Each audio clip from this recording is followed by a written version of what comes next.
Hello guys, linisin natin tong isda na pagkalaki-laki. Yan. Sariwang-sariwa. Tatanggalin ko na po yung hasang. Mukhang mahirapan ako nitong magtanggal.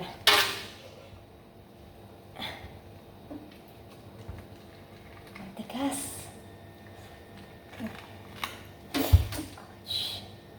Sugatan ako guys.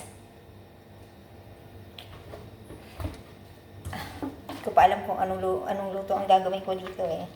Antay pa ako ng chat. Tanghali na. Ang hirap kuhanin guys ng ano.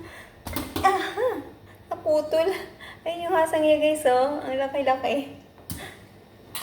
Siguradong tuwang-tuwa ang aking alaga nito. Ang hirap. Ang hirap kuhanin. Ay naku. Hindi ko makuha yung pinakaloob na bituka. Pero alam niyo guys, ang amo ko ayaw na tinatanggal yung ano, yung loob nito. Kaya ang ginagawa ko, tinatanggalan ko lang siya ng hasang. Pero sa ngayon, hindi ko muna tatanggalin. Para pag-gising tatanungin ko kung tatanggalin ko ba o hindi. Kasi gusto kasi ng amo kong lalaki yung atay nito. Yeah.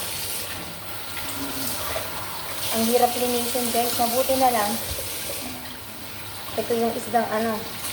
Ito yung isdang walang kaliskis. Kung hindi, patay ako nito.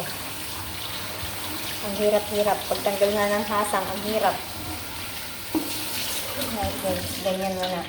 May ano pa siya, parang pinana siya. Oh. Ganito na lang muna, mamaya ako na tatanggalin. Baka mamaya hindi pala ipapatanggal yung loob nito.